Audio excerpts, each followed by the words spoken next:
Previously on 30 in 30, we made our way to Texas, H-Town, Houston.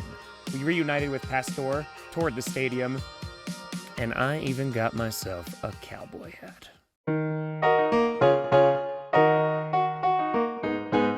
We awoke in Dallas after flying in the night before, and today was a special day. It was Father's Day. Not the actual holiday, but we're doing what we can. You see, in a bizarre coincidence, Johnny Barks and I, who are both Packers fans, both have fathers who are Cowboys fans. And so Papa Barks and Papa Grossi flew out to Arlington because today we were going to AT&T Stadium, home of the Dallas Cowboys. You see, the Cowboys were kind enough not only to let Johnny and I in for a tour, but also were so incredibly accommodating to both our dads. We headed over to the stadium and immediately were welcomed by staff who provided all of us with Cowboys gear and even a signed CD Lamb jersey to be auctioned off at the fan event to raise money for St. Jude. An incredible and generous gesture that we had only seen with one other team, and that was the Bengals. And that incredible kind moment was just the beginning.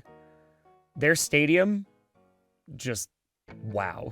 Completed in 2009, it was iconic and game-changing then, and even now in 2023, years later, it was one of the nicest stadiums that we had stepped foot in thus far.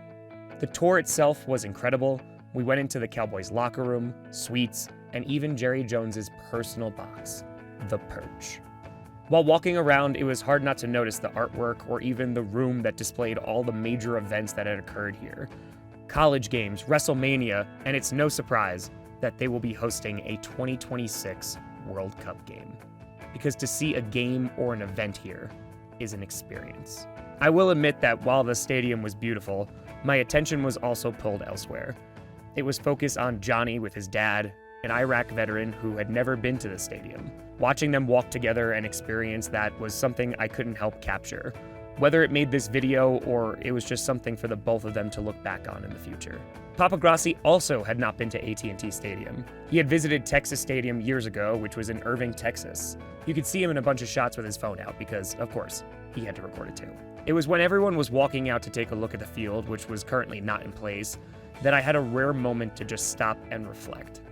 If you don't know the story, I've told it many times, but my dad tried to raise me as a Cowboys fan. When I was 7, I went into school and heard the Packers beat the Cowboys 45-17. I went home that night and told my dad I was a Packers fan, and 25 years later, I still am. Years later, we would even go to the Dez no-catch game between the Packers and the Cowboys. One of us was very happy on the ride home. And now, we were here, all of us, for the first time. It was after the tour that we then headed down to the Star in Frisco, the home of the Cowboys Headquarters. I didn't know what to expect as, again, it was our first time, but by the time we were done, I can confidently say that in terms of access, no one allows more to the regular fan than the Dallas Cowboys. And this wasn't a private tour. This was an everyday public tour that anyone can go on. It of course went through the illustrious history of the team, but more than that, this was where the team worked, players trained and prepped, and it would be of no surprise to see a player walking down the halls or training in the weight room. But how much access did they really give?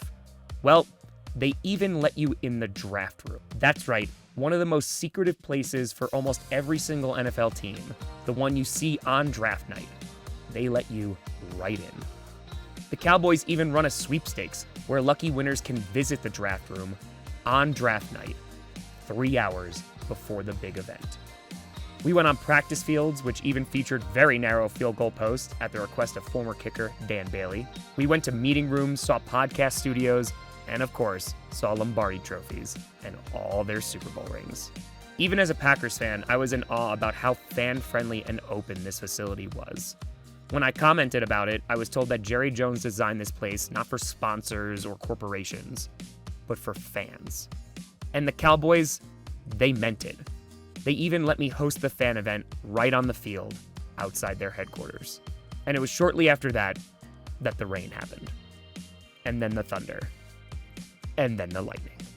To make sure everyone was safe and at the suggestion of the team, I ran over there in the pouring rain and led everyone to the concrete cowboy across the street, who was gracious enough to host us. The fan event was one of our biggest, and it was electric.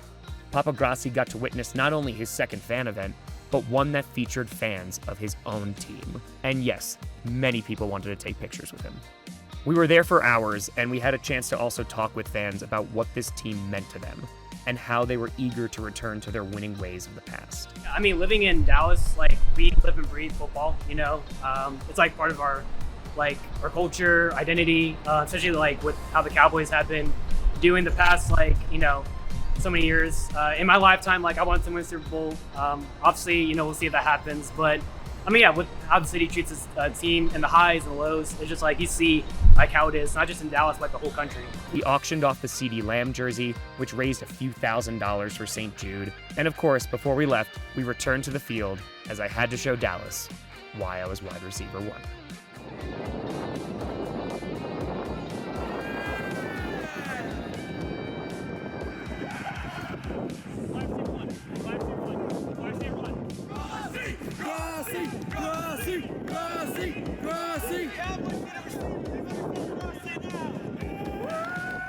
Papa Grossi and I got driven back to our hotel by the one and only Ben Tech, one of the mods for the channel, and a dear friend.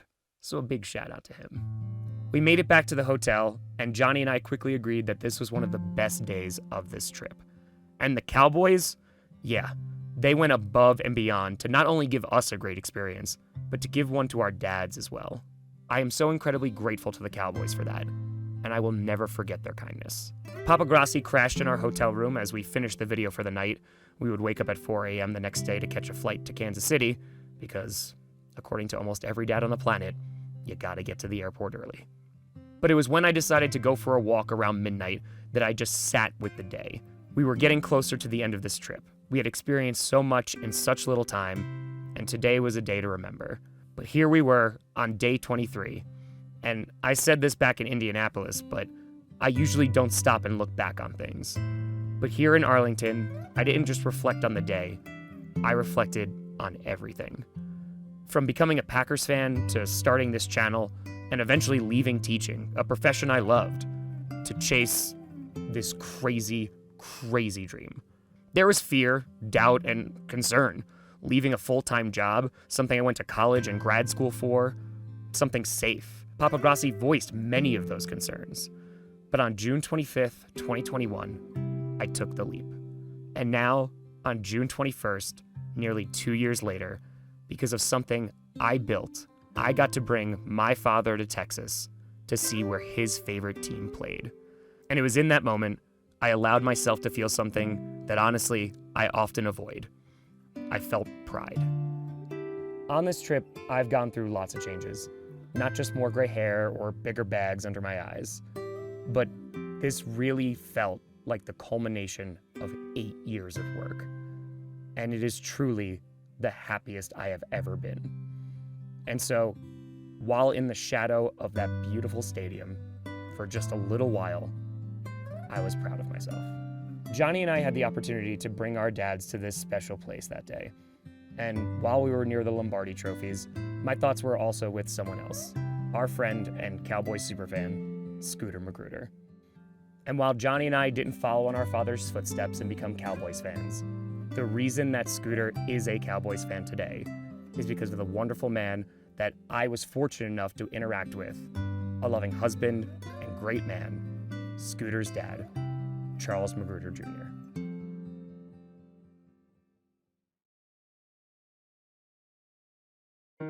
A reminder that there are 2 ways to donate to St. Jude, either on every video through the donate button on YouTube or in the link in the description. Both go to the same place.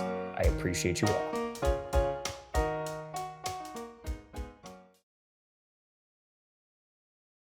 Ladies and gentlemen, welcome to Kansas City.